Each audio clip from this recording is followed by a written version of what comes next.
Hi, அனைவருக்கும் வணக்கம். இன்றைக்கி 10ஆம் வகுப்பு அறிவியல் புத்தகத்தில் இருக்கக்கூடிய அலகு 2, அதாவது ஒளியியலில் இருக்கக்கூடிய பின்பக்க வினாவிடைகளை பார்க்க போகிறோம். வாங்க. ரோமன் லெட்டர் 1, சரியான விடையை தேர்ந்தெடுத்து எழுதுக. அதாவது ஒளியியல், லைட். சரிங்களா? ஃபஸ்ட் கொஸ்டின் பாருங்கள். ABCD என்ற 4 பொருள்களின் ஒளி விலகல் எண்கள் முறையே 1.31, 1.43, 1.33, 2.4 எனில் இவற்றில் ஒளியின் திசைவேகம் பெருமமாக உள்ள பொருள் எதுன்னு கேட்டிருக்காங்க. ஆன்சர் வந்து பார்த்திங்கன்னா ஏ. செகண்ட் கொஸ்டின், பொருளின் அளவிற்கு சமமாக தலைகீழான மெய்பிம்பம் கிடைக்க பொருள் வைக்க வேண்டிய தொலைவு என்னன்னு கேட்டிருக்காங்க. அதாவது ஆன்சர் வந்து 2F. மூணாவது கொஸ்டின் பாருங்கள். மின்விளக்கு ஒன்று குவிலென்ஸ் ஒன்றின் முதன்மை குவியத்தில் வைக்கப்பட்டுள்ளது. மின்விளக்கு ஒளியூட்டப்படும் போது குவிலென்ஸ் ஆனது எப்படி இருக்குமா? இணைக்கற்றைகளை உருவாக்குமா? ஃபோர்த் ஒன்று பாருங்கள். குவிலென்ஸின் உருப்பெருக்கமானது எப்பொழுதும் டேஷ் மதிப்புடையது. என்ன மதிப்புடையதுன்னா நேர்குறி அல்லது எதிர்குறி. ஃபிஃப்த் ஒன்று பாருங்கள். ஒரு குவி லென்ஸானது மிகச்சிறிய மெய்பிம்பத்தை முதன்மை குவியத்தில் உருவாக்கினால் பொருள் வைக்கப்படும் இடம் வந்து எங்கன்னு பார்த்தீங்கன்னா ஆன்சர் வந்து ஈரிலா தொலைவு. ஓகேவா? சிக்ஸ்த் ஒன் பாருங்கள். ஒரு லென்ஸில் திறன் 4D எனில் அதன் குவிய தொலைவு என்னன்னு கேட்டிருக்காங்க. என்னென்னு பார்த்தீங்கன்னா 0. அதாவது -0.25 மீட்டர். ஏழாவது கொஸ்டின் பாருங்கள். கிட்ட பார்வை குறைபாடு உடைய கண்களில் பொருள்களின் பிம்பமானது டேஷ் தோற்றுவிக்க பயன்படுகிறது. அதாவது விழித்திரைக்கு முன்பாக தோற்றுவிக்கப்படுகிறது. எட்டாவது கொஸ்டின் பாருங்கள். விழி ஏற்பமைவு திறன் குறைபாட்டை சரி செய்ய உதவுவது என்னன்னு கேட்டிருக்காங்க. இரு குவிய லென்ஸு. அதாவது விழி ஏற்பமைவு திறன் குறைபாட்டை சரி செய்ய உதவுவது இரு குவிய லென்ஸு. சரிங்களா? ரெண்டு பக்கமும் குவியலாக இருக்கக்கூடிய லென்ஸு தான் பயன்படுத்துவாங்க அதுக்கு. ஒன்பதாவது கொஸ்டின் பாருங்கள். சொல் அகராதியில் உள்ள சிறிய எழுத்துக்களை படிப்பதற்கு உகந்த லென்ஸ் எது? அதாவது சின்ன குட்டி எழுத்துக்களை படிக்கிறதுக்கு எந்த லென்ஸு தேவை அப்படின்னு கேட்டிருக்காங்க. 5 சென்டிமீட்டர் குவிய தூரம் கொண்ட குவி லென்ஸு தான் அதுக்கு தேவையான ஒன்று. 10வது கொஸ்டின் பாருங்கள். ஒரு முப்பட்டகத்தின் வழியே செல்லும் நீலம், பச்சை மற்றும் சிவப்பு நிறங்களின் அலைநீளங்கள் VB,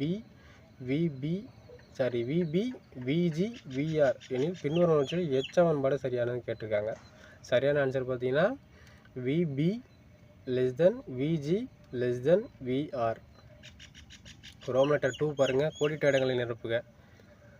ஒளிக்கதிரின் பாதை டேஷ் என அழைக்கப்படுகிறது. ஒளிக்கதிரோட பாதை வந்து கதிர் என அழைக்கப்படுகிறது. Second question. ஒரு ஒளி புகும் ஊடகத்தின் ஒளி விலகல் எப்போதும் ஒன்றை விட அதிகமாக தான் இருக்கும். ஆன்சர் வந்து அதிகம். தேர்ட் ஒன் பாருங்கள். படுகின்ற ஒளி கற்றையின் ஆற்றலும் சிதறலடைந்த கற்றையின் ஆற்றலும் சமமாக இருந்தால் அது டேஷ் சிதறல் எனப்படும். அதாவது மீட்சி சிதறல். சரிங்களா? ஃபோர்த் ஒன்று பாருங்கள். ராலே சிதறல் விதிப்படி சிதறல் அளவானது படுகின்ற ஒளி கதிரின் டேஷ் நீளத்தின் 4 மடி எதிர்த்தகவில் அமையும். அதாவது அலைநீளத்தின் 4 மடிக்கு எதிர்த்தகவில் இருக்குமா? ஃபிஃப்த் ஒன்று பாருங்கள். ஐரிஷ் கண்ணிற்கு அதாவது டேஷ் கண்ணிற்குள் நுழையும் ஒளியின் அளவை கட்டுப்படுத்துகிறது. கண்ணில் படக்கூடிய ஒளியின் அளவை எது கட்டுப்படுத்துது அப்படின்னா ஐரிஷ். ஓகேவா? தேர்ட் ஒன்று பாருங்கள். சரியா தவறா? தவறு எனில் கூட்டினை திருத்துக. First question. அடர்வு மிகு ஊடகத்தில் ஒளியின் திசை வேகமானது அடர்வு குறை ஊடகத்தில் இருப்பதை விட அதிகமாக இருக்கும். இது வந்து தவறு.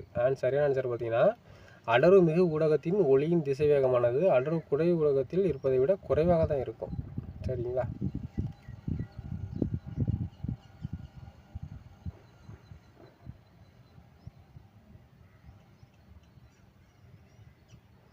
செகண்ட் கொஸ்டின் பாருங்கள். லென்ஸின் திறனானது லென்ஸின் குவிய தொலைவை சார்ந்தது. ஆமாம், இது சரிதான்ப்பா.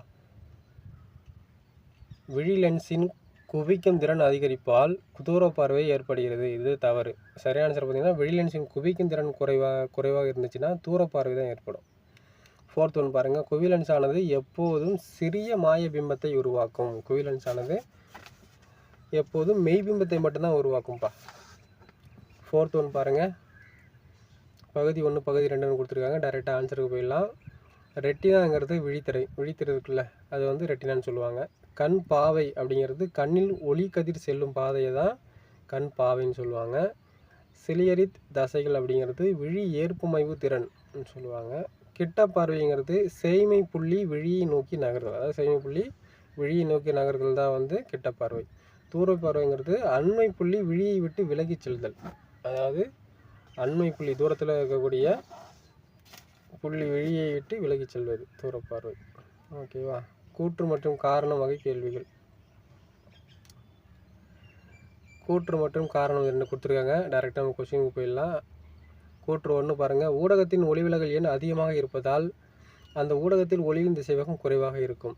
காரணம் பாருங்கள், ஊடகத்தின் ஒளிவிலகல் எண் ஒளியின் திசைவேகத்திற்கு எது தகவல் இருக்கும். விடை பார்த்தீங்கன்னா கூற்று மற்றும் காரணம் ரெண்டுமே சரியாக தான் கொடுத்துருக்காங்க. மேலும் காரணம் வந்து கூற்றுக்கான சரியான விளக்கம். விழி லென்ஸின் குவிக்கும் திறன் அதிகரிப்பால் கிட்ட பார்வை என்னும் பார்வையை குறைபாடு தோன்றுகிறது. காரணம் பார்த்தீங்கன்னா குழி லென்ஸை பயன்படுத்தி கிட்ட பார்வை குறைபாட்டை சரி செய்யலாம். ஆன்சர் பாருங்கள், கூற்று மற்றும் காரணம் ஆகிய இரண்டும் சரி. மேலும் கூற்றுக்கு சரியான விளக்கம். ஓகே, ஒளியியலில் இருக்கக்கூடிய பின்பக்க வினா விடைகள்லாம் பார்த்தாச்சு 1 மார்க்கோடது. அடுத்து இன்னொரு பாடத்தோட பின்பக்க வினா விடைகளை அடுத்த வீடியோவில் பார்க்கலாம். தேங்க்யூ.